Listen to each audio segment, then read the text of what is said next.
Hello and welcome to, I don't know which number of the CTS podcast this will be, probably number 2. That's 4. Number 2. Today it's more than just me and Jess that you saw last time. Hi, I'm Alice. This is Jess, and we're also joined with Jenny. There we go. Kristen. Kelsey. And Molly. Hello. There we go. We got that through that lovely. Everything calm. So today we gathered a bunch of women that we know and we love that very much appreciate the world of motorsport as we do. That's one thing we all have in common that we all bond over is motorsport and everything to do with it. And there's a lot of stigmatism. Is that a word? Yes. Thank you. Stigmatism around females in motorsport in a not so positive light. So we thought we'd just sit and we'd discuss different views about women in motorsport and everything to do with that, and discuss our own personal opinions, personal experiences with, dealing as women in motorsport, because each and every one of us have dealt with something in the long run, whether it's something big or something small. Any sort of criticism towards any woman in motorsport is negative. So yeah, we all vibing. So we made a couple bulletin points, me and Jess did, about things we just want to discuss, and then we're gonna have a look at some fun things at the end, to just have a little fun with. So one of the first things we wanted to talk about was why it's important to include women in motorsport. That's from drivers actually driving in motorsport itself, engineers, social, absolutely anything to do with like women in motorsport, and why it's just important to include anyone in motorsport. Anybody have anything they want to say on this matter? Thanks. That's gone well. You've got people who do like social media, so like they bring fans to the sport. So without them, you have like less fans, and it's not bringing like the whole atmosphere to everyone. I think it's also important because in not just motorsport, but the majority of professional sports, women are often kind of pushed to the side. I know in American football, it's a lot like that. Like if you're a female or identify as female and you like American football, it's like, oh, she knows what she's talking about. Oh, that's so weird. Like that's such a, it's not a big thing, but it's important because I feel like sports and motorsport is something that brings us together. It's a commonality, and it can be used as a great way to find common ground between large groups of people, and men and women. Also, I've noticed in my life that when women are passionate about something, like they give it everything, and so I think it's important for the sport to grow that you also have that female input and female passion and perspective rather than just the male perspective, because motorsport is it can be quite emotional. Very emotional. I have cried far too many times over motorsport than I would like to admit. I think we all have.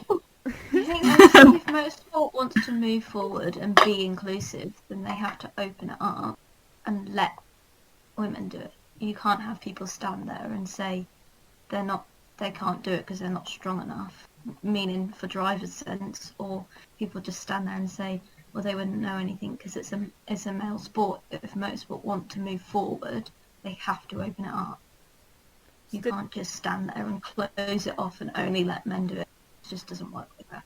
Statistically as well, women are much more mentally strong than men. So technically, if you're looking at it scientifically, excluding women from motorsport completely removes like a whole portion of motorsport.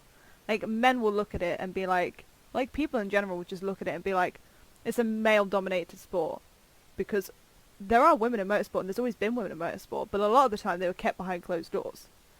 Because God forbid they have a woman on the podium. Like, we saw the first black woman step onto the Formula 1 podium in 2020. And that doesn't sit right with me, that it took until 2020 for that to happen. Like, that shouldn't have happened. It shouldn't have taken that long. I think as well, they always claim that they're so diverse and, you know, they're completely against all this racism and sexism, but where's the proof? There's been no evidence of, like, there's very rarely you'll see women in Formula 1. I personally have never watched a woman in Formula 1 in a car. You have people like, you know, Claire Williams and behind the scenes. Again, that's very recent, and it's only recently that women have been, you know, shown on TV in Formula 1, and I think it's really important for the younger generation to see the women in motorsport, and they should just show it more.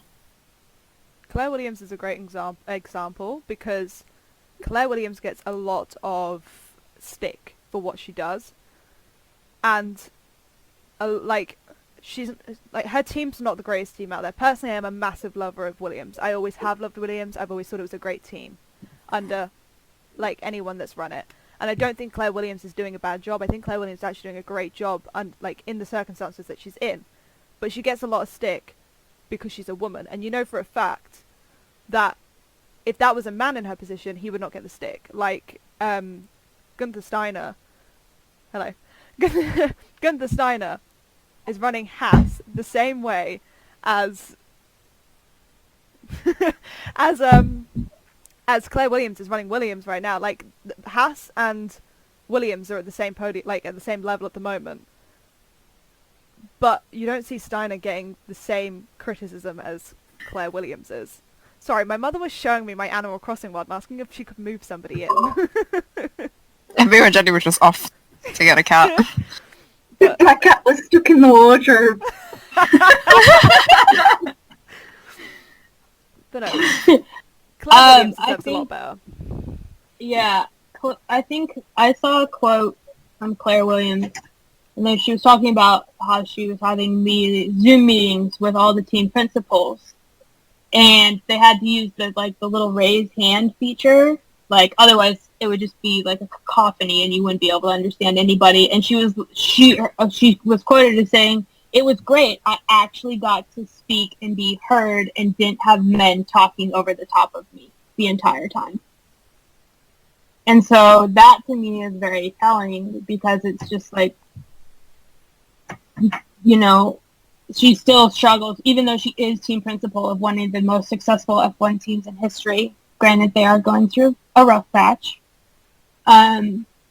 She still deals with it daily, and I can't imagine the toll that takes on your confidence. She takes a lot of constructive criticism as well. She's one of the only team principals that I see that, like, when someone offers her help, she takes it, no matter who it is. She's like, "Oh, yeah. So you think I could do this better? Right, well, I can try and apply that." But if she tried to give anyone else constructive criticism on that grid, they would not accept it in the slightest. And she's stuck by morals. Try picturing her giving Christian Horner constructive criticism. Like, you just can't. No. And she took a big hit getting rid of Paddy Lowe as well. But that one took a lot of confidence. One thing I'm glad though as well is that Claire Williams is, so obviously Sauber used to have Tatiana Caldron, and she was the only woman linked to Formula 1 when it came to racing at that time. And the only woman at the moment linked to Formula 1 in racing is Jamie Chadwick, who's a part of the Williams program, which obviously, you know, Claire, and I'm so glad that Claire is like so willing to have like a woman driver that she is, you know, will happily put in. Like, well, didn't Susie Wolf also test for Williams? I had something about Susie Wolf somewhere. Test driver. Yeah, so we haven't seen a woman in Formula 1 this century. The last one being in 1992. That's the last time we saw women drive in Formula 1 as a championship contender. And it's important for our generation to see women driving in a male-dominated sport. And the test drivers that we've had in this generation are Susie Wolf, I'm going to absolutely mess up this name completely, Maria de Villota, and Tatiana Villota. And then obviously Jamie Chadwick now. But they're the only test drivers we've had this century that are women. And it's not that there's not enough women drivers. There are hundreds.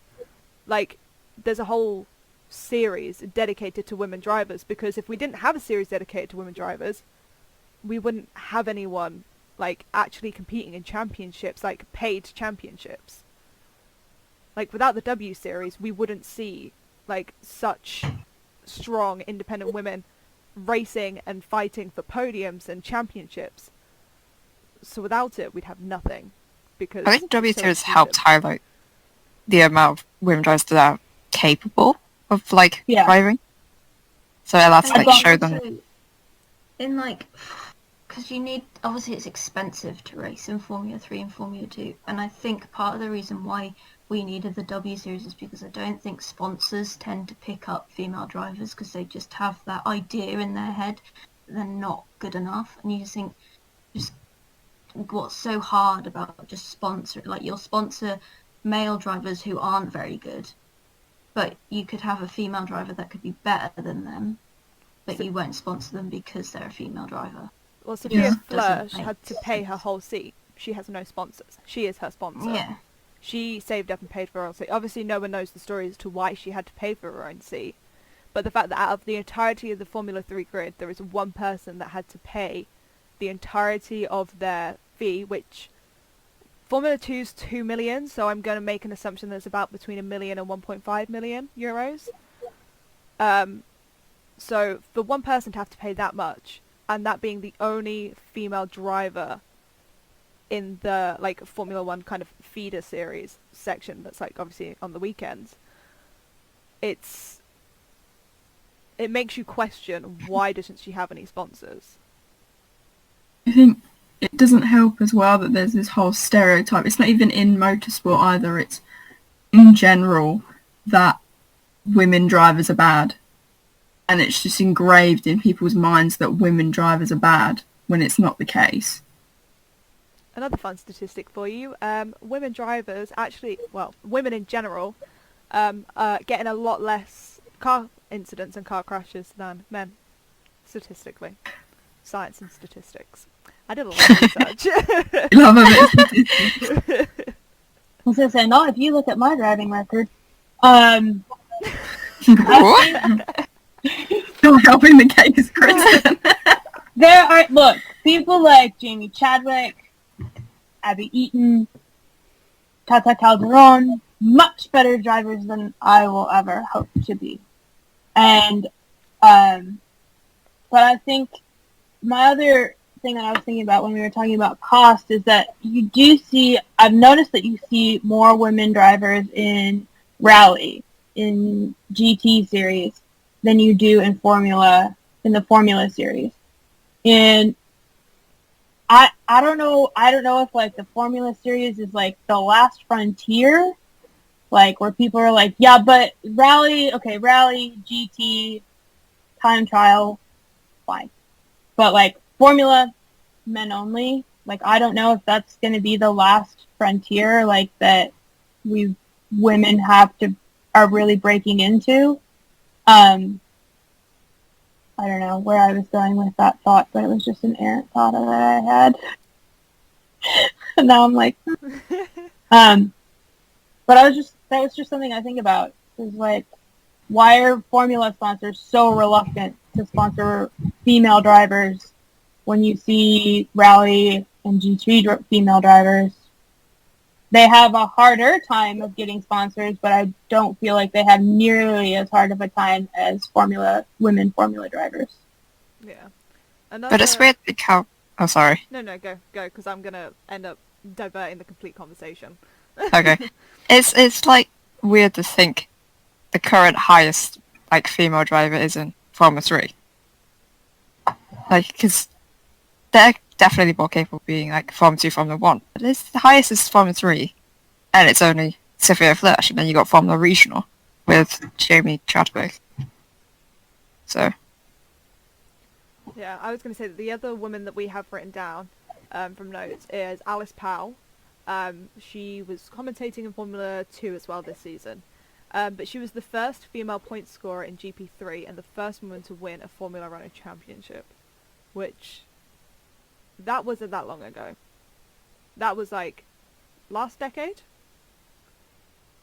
And the fact that it took that, like, there wasn't that many entries for women. And the fact that it took that long for a woman to score a point, like, you know, to have the opportunity to be able to score a point is just beyond me. Like, completely beyond me. The fact that she's commentating on F2 and not actually racing in it. After win it, like, if she's good enough to win a championship, most that, like, you generally just move up as you go along. But the fact that she ended up commentating on it rather than racing, not necessarily just in Formula 2, but in any of the series, I think just kind of proves that there's a problem and nobody's willing to fix it. Yeah, the Twitter comments around when she was commentating were not the prettiest comments in the world. And a lot of people did comment on why they were letting a woman commentate a Formula 2 and Formula 3 race. As if she isn't a professional driver who is insanely talented at what she does. Like, I don't know why it's so confusing that, like, a woman can go out there, be an incredible racer, commentate races and know exactly what she's talking about. She was probably, out of all the guest commentators, the best guest commentator they had. She knew exactly what she was talking about. She knew exactly what she was talking about, what, like, you know, what was the right thing and what was the wrong thing to say. And she really, like, partnered with Alex Jacques really well. And all she got was negative comments. It's like Alex Brundle, who is also a driver. And then you have Alice Powell, who's also a driver. But, like, Alex Brundle didn't get as much stick as she did, which is quite interesting. With that being said, we made a note of why women in motorsport should be supporting other women in motorsport, because there is a lot around certain women in motorsport not supporting other women in motorsport, whether that be journalists, whether that be drivers, commentators, media personnel, anyone not supporting other women drivers. Anyone have any comments to make on that? I think, like, it's important to have other, like, women in motorsport, all women in motorsport supporting each other, because they're going to have so many men and the public constantly going at them, like, criticizing them and saying horrible comments, bad comments, just because they're women. So they need that support from their co-workers, from their peers, to keep them going, because that will drag anybody down. That will take someone's confidence down, and that is the last thing that we need, is for women's confidence to go down just because of some silly comments. I think the other thing too is, you know, I feel like in other industry, sometimes women don't support each other because of competition. They feel like they're in competition with each other. And if they're drivers, they are, like, at least on the track. But however, if you're two female drivers, you two are the only ones that actually know what the other one goes through. Like, between negative social media comments made to you by reporters, comments made to you by teammates, like the types of comments. You two are the only ones that know. So it's important to be a support system for the other person. Even though they're your competitor, if you truly want to see the sport progress and become more open and accepting of women in all aspects of the sport, it is crucial that you support each other, because you're the only one that knows what the other person is going through. It's one thing for mom or dad or significant other to be like, oh, hey, that really sucks, or that's not great. But it's another thing for your peer to be like, that's not okay that they said that to you. That's happened to me. Here's how I handled it. So I think without that support of women supporting each other, be it journalists supporting drivers, drivers supporting mechanics, mechanics supporting engineers, you're not going to see that pushed forward. because then management or male management looks like, well, why should we hire more women? All they do is infight. So why would I put up with that hassle? So it's crucial that we support each other. Yeah. And it's just nice. Yeah. At the We're end not of in competition. at the end of the day, it's not like, obviously, like, don't get any of us wrong when speaking about this, about like men, because there are some incredible men in motorsport that are so supportive of women on the grid. Like, it's not even like every single, like, we would never say that every single man is like, you know, terrible to women in motorsport, but there is such a large selection that we do have to, like, the fact that we have to speak up on it because it's so, like, we, you know, women in motorsport don't get any credit, they're excluded a lot.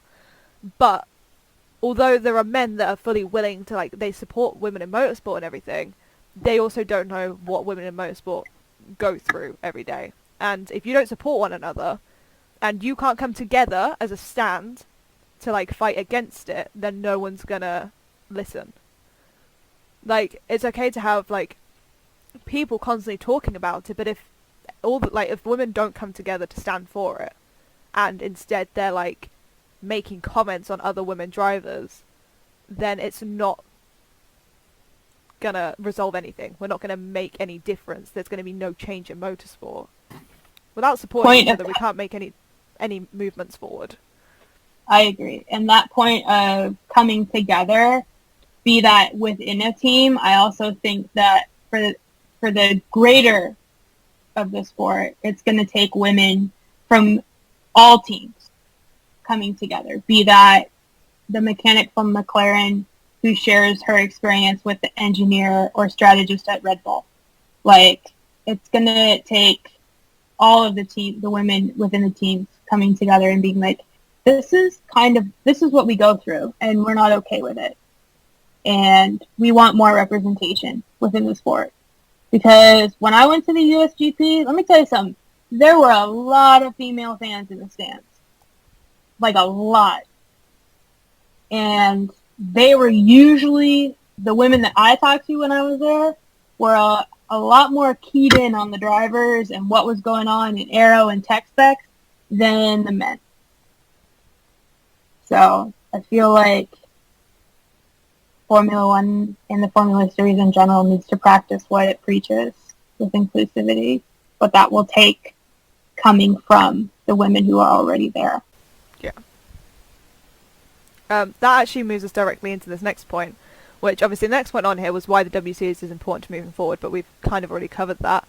But the next one is stop stigmatizing that women only like motorsport because we think the drivers are attractive. Because I'm going to be honest with you here, they race around in a helmet. We can't see what they look like. On top of the halo as well. Yep. And they're going fast. With overalls, full suit on. Yep, everything. Can't see a single thing. Personally, I wouldn't sit in front of my TV from 8 o'clock in the morning until like 4 p.m., 6 p.m. watching races upon races upon races. If I found somebody attractive, because I can't see them. If I found someone attractive, I'd want to look at them. I can't look at them. So why? Yeah, like, to that's an excellent point about watching races. Like, if you watch Formula 1, 2, and 3 all in the same weekend, you're watching like 6 to 8 hours of racing. So let's say it's 8 hours of racing for 3 days. That's 24 hours of racing you're watching in the span of 3 days. That was an attack. I did not think that's how much oh my God. We didn't need to go there. I feel a bit sick. But that proves my point. You don't do it just because you find somebody cute. You wouldn't even do that if you were married or in a significant relationship with them. That's a lie. You do it because you love the sport. Yeah, I personally, even if I found someone attractive, I would not sit and spend 24 hours in a weekend staring at them. No, absolutely not. There's a lot better things that I could be doing than staring at men. Yeah. And for me, I live on the west coast of the United States. So when races are only like there's only 3 races on the calendar out of like the 15 plus that there normally is in the season that are within a 3-hour time difference window from where I live. Most of the races in Europe, I'm up watching F3 at 12:30 in the morning. And then there's F1 quali usually rounds out the day for me. At like starts at 6 in the morning. And so these 3 weeks back to back to back, it's been a little dicey. Mm-hmm. But you know, you don't do that just because you think the drivers are cute. You do that because you love the sport. I'm going to be honest, Kristen. If I did think the driver was cute, I still wouldn't do that. Nothing's going to make me get up that. No, you will not catch me up. No. You can catch me up at 8 o'clock in the morning to watch the Formula 3 because the Formula 3 racing is so good. You just, like, Formula 3 and Formula 2 is so good and so underrated. You can't miss that. That's the story for another day. So nuts. But that's a whole nother podcast. I get up because the adrenaline rush I feel when watching Formula 1, Formula 2, Formula 3, Formula E, anything like that, is why I watch it. I love the sport. I've been watching it since I came out of the womb March 7th, 1998, and the first race I watched was Brazil, the following weekend. So if we called Alice really watched the Formula 1 for the drivers, then I'd be very concerned because I didn't actually know what was existing in the world. I don't even remember the race. Don't ask me what happened in the race because I don't know. I could not tell you. That's another thing as well, though, is that as soon as you're a woman and you say, oh, I like Formula 1, they're like, all right, well, what happened in Brazil 2006? I don't know. Why? What? Do you even know? I had for breakfast. Why don't you tell me? Like, yeah, like, especially, I get that too. It's not a memory game. You have to prove. It's even worse when they're like, well, it's even worse when they're like, well, who's your favourite driver? And you'll say one, you'll be like, well, you only think that they're the best driver because they're good looking. That I get that all the time because I'm like, my favourite. They're a good driver. My favourite Formula 1 driver is George Russell. And they're like, well, you only like him because he's attractive, because it can't be because he's a good driver, because he's at the back of the grid. I'm like, well, he's only at the back of the grid because he's in the weakest car on the grid. If they were all in the same car, George Russell would be, like, right at the front battling with Lewis Hamilton, like, hands down, because he's insanely talented. That's why I like George Russell, and because he's a local boy. Yeah, hero. Helps too. I actually got that. That's probably the biggest, well, one of the biggest things I've gotten in person. I actually got that, in person as you did when I was at last year's USGP, and I was sitting next. I went by myself because nobody wanted to go with me. So I was like, I'm just gonna go to the Grand Prix by myself, and I went all 3 days.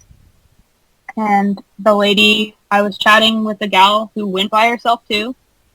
Because us American F1 fans are like dodo birds. We're very rare. But this older gentleman, sat down next to me. Oh, who's your favorite driver? Oh, I really like Daniel Ricciardo. Oh, and how'd you find out about the sport? Oh, I watched Drive to Survive on Netflix. I'm new to the sport. But I really like Daniel Ricciardo. And he looked at me and went, yeah, he's really handsome and charming. He's been great at bringing ladies to the sport. And you all know me. And you know that I don't really like comments like that. And I don't really bite my tongue in situations like that. So I just looked at him and was like, I mean, yeah, he's attractive and handsome, but I mean, he's also a really great driver. And, I really just wish he would have had that Red Bull car underneath him this year. Maybe he would have had a chance at a title because the aero and the engine are so much better compared to last year's car. And I just looked at him and he was like, oh. And then I just turned and kept talking. I also got told to be quiet at that race. So. With you talking about as well as like joining in Drive to Survive, like Drive to Survive fans, like fans from Drive to Survive get a lot of stigma as well, because that's like, there was a lot of like new fans come in from Drive to Survive, which was the point of the documentary, was to engage more people. And I think it's great. And even at the end of the day, if people are only watching the sport because they think the drivers are good looking, then why does that matter to anyone? If anything, they're helping the sport because they're actually growing it. Yeah, Anyway. they're expanding it. And like, if they go, oh, I think that driver is really cute, maybe I'll watch Formula One. It's bringing more people to the sport.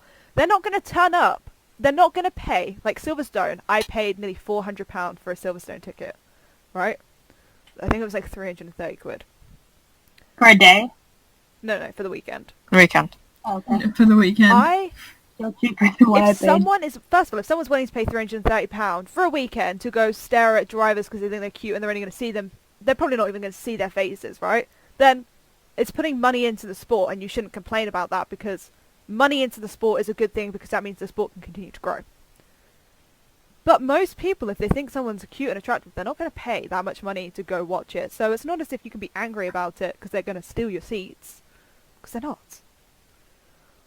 But why does what anyone else think of the sport? Like, personally, I don't, and I know all you guys don't as well. Don't watch because they find drivers attractive, but there probably is some people I'm not out being there. funny, but I'm not booking 2 days off work, travelling however many hours, paying for accommodation, just because I think one of them's attractive. Like, because it's not worth it. No.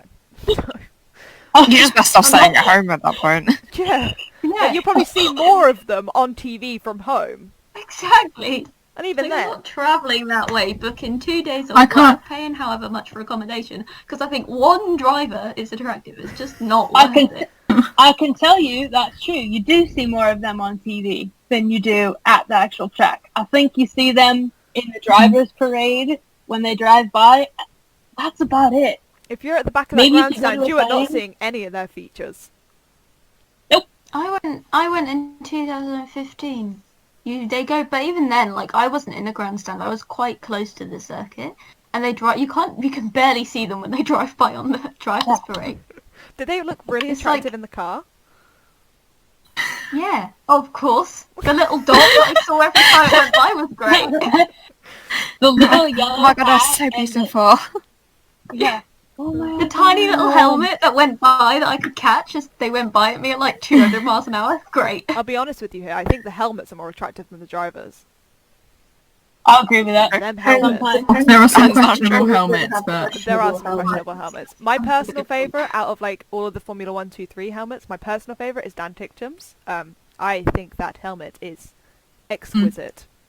I like Zendelli's I love the helmet. Iron Man. I'm trying to think whose helmet was really cool that I saw. It was like orange with like a So, I reflective saw- helmet. It's cool. Whose Is helmet? it Sato's helmet that has all the blossom on it? Oh, but I like liked that one.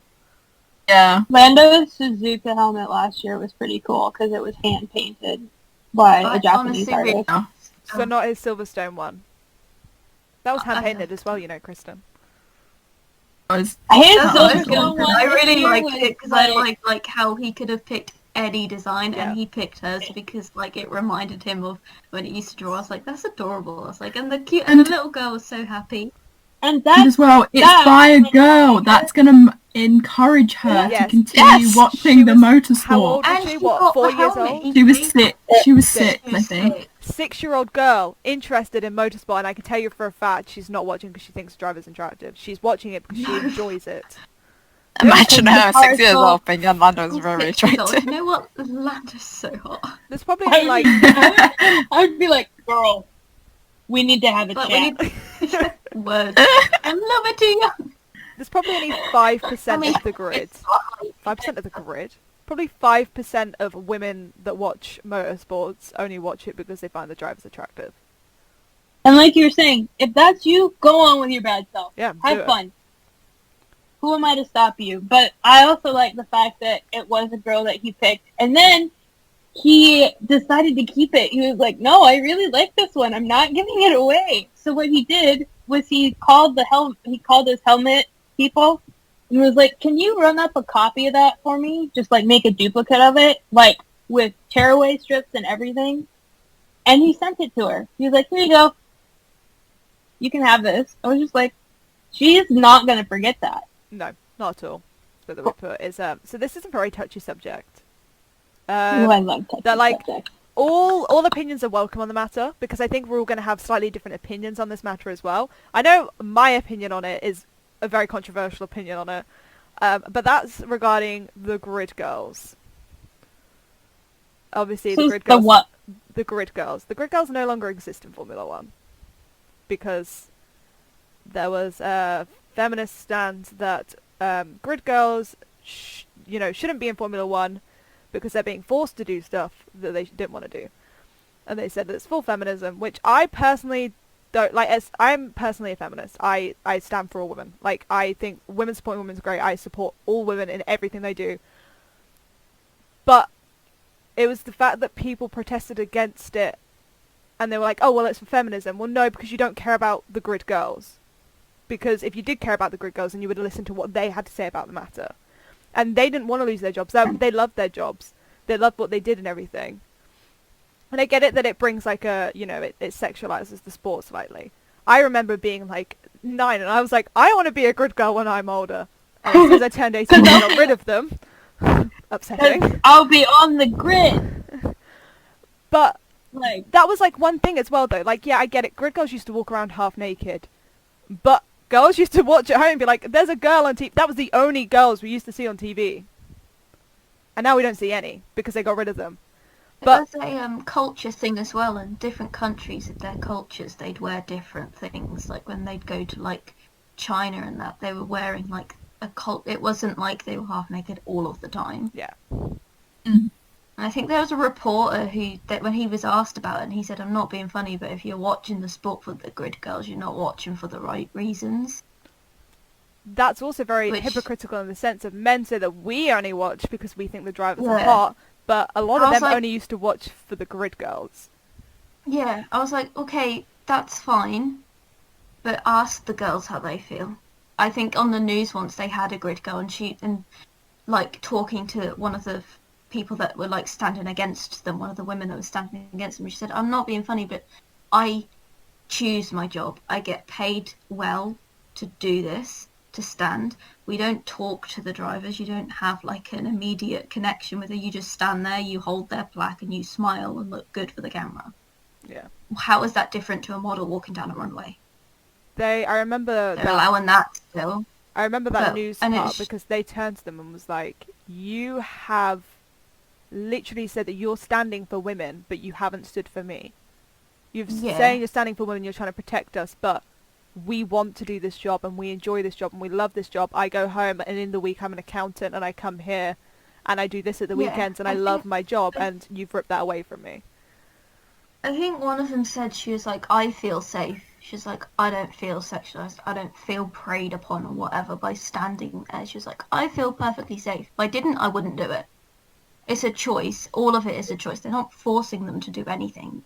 And even one of the drivers, I don't know which driver it was now, but even one of the drivers said, Daniel Ricciardo said once when they asked him about the new grid kids, he said, the grid girls, there was always a separation with them. You'd never really interact with them, but he said with the grid kids, they're asking for pictures. You see them like before the race and like you're really connected with them, but with the grid girls there was a separation. So it's like you can't even say that they were distracting or whatever, because if you're a really good driver, you don't let yourself get distracted by a girl stood holding a board. No. And if it was a problem with over-sexualization, change what the grid girls wore. Yeah. Put them in the cover I don't think it was fair to take a job away from somebody who obviously enjoyed doing it. Yeah, even saying this, I do agree, like, it was taken away for completely the wrong reasons, but I do think they have replaced it with something good. Yeah. Because I still think kids in motorsport, and there are a lot of girls, small girls, on the grid, the grid kids, that are picked to do it as well, and I still think that's a good thing. Yeah. It's not to say that I'm completely against them changing, grid girls. I do think the reasons they took away grid girls were probably should have been a better reason to do that, but I do still think the grid kids were a good idea. Subject was they replaced one with something better. The one subject that I made a comment on an Instagram post, and they were like, "Who wants to see Grid Girls brought back?" And I wrote at the time, I wrote, "Oh, I think the Grid Kids are better. It gets kids involved in the sport, and why aren't we showing more of women in engineering roles, mechanic roles, strategist roles, driver roles? And, why aren't we showing that?" And then a guy commented on it, and he was like, "Well, these women choose to do this. Like, they like doing it. They wouldn't do it if they didn't do it." And at the time, I was like, well, but now I see the point of, like, they did choose to do it. They liked their job. They wouldn't do it if they didn't like it. Nobody forced them to go into this. And that quote from Daniel Ricciardo is also a great point, because it's like, you could tell they were professional. Keep our distance. We do our job. We know what we're here to do. It's not just one big flirt fest before we start the race. Like, I stand here. I hold your number. That's it. So look, with that hindsight, I wouldn't have made that comment. Yes, well, rephrase that. I would have reframed my comment about how it's okay. If you want to be a grid girl, great. If you want to have grid girls, that's great. I personally think the grid kids are better because it gets more kids. Especially, there's a lot of little girls who are getting involved in the sport. But I also think, like Kelsey said, the reason it got taken away wasn't the best. But that's just me. Yeah. I personally love the grid kids. I think they're great. It's just, I think the reasoning and why they took away the grid girls is very against what they were trying to stand for. Bit sketchy. I think because their reasoning. Yeah, because it was them that made the comments that said, "Oh, it's against. It's the feminists are saying no. They're being sexualized, and they shouldn't be doing it. It's against their will." But like, they're clearly doing it because they want to. And I think the fact that the FIA took the grid girls away was then saying, "Yeah, we did sexualize them," and then that puts out an even worse message. Was it the FIA, or was it when Liberty Media acquired Formula One? I think it might have been Liberty. Because the head of the way it was still then saying is a woman. Yeah. So I think my dad said about it, and he said in like the motorbikes and stuff, a lot of those grid girls there are actually girlfriends and or wives of the like the bikers. So it's like they're obviously been given that opportunity, and they hold the number for their partner. But Dad was like, because my dad was like, that the reason why they took it away, they've just taken a load. They want to support women, but they've taken something from them. Whereas, like, I don't know if motorbikes still have them, but most of them were the wives or girlfriends of the riders. So you just think, it's not damaging to anybody. It's carry on. No, I've lost my point now. To answer your point, bikes do still have grid girls. Well, they're called umbrella girls in bikes, but Macau Grand Prix still has grid girls, and that is where I draw the line and think that grid girls are inappropriate. Because the Macau Grand Prix grid girls do walk around half naked, right? Don't have a problem. If women want to walk around half naked, go for it. But the Macau Grand Prix does have kids racing. There's there's been 15-year-olds? Which I know you could be like, well, they're 15, 16, it's fine. But it's strange to see grown women half naked around kids, which is why it doesn't feel weird with Formula One, because they're all adults. How would you feel if it was switched? If the grid was all 15-year-old girls and there were half naked men walking around? Exactly. Would you be okay? I would be so uncomfortable. I'd be like, This feels I would very be like, weird. why? Like, I'd be like, dude, put a shirt on. Yeah. I don't need that. Please, come on now. I think the other reason, I'm guessing, from a PR standpoint, is that Liberty Media wanted to make Formula One more family-friendly, which again supports the idea that, oh, if you're trying to make it more family-friendly, you're like, in not so many words, admitting that this part of racing was, you sexualized this part of racing. Mm-hmm.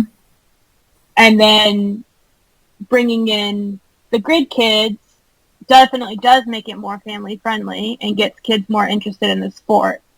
But I do feel like them, that reason of, oh, we want to make it more family-friendly, more accessible. It's like, well, you're kind of saying that you sexualize these women in not so many words. That's my point. I think there's just so many other ways they could have gone around grid girls, the removal of grid girls if they were going to remove them, or like even like, could you like you could have grid girls dressed in Formula One attire or whatever, with the holding the umbrellas, what's it called, monitoring a grid kid with the little plaque thing, completely family friendly. There was ways around it where women didn't need to lose their job. Yeah, like put them in the same little coveralls that the grid kid is wearing. I saw them when I was in Austin, and I was like, oh, those are sweet. I want a pair of those. Yeah. I mean, it's white. It's going to get filthy, but... It's memorabilia. Yeah. Yeah.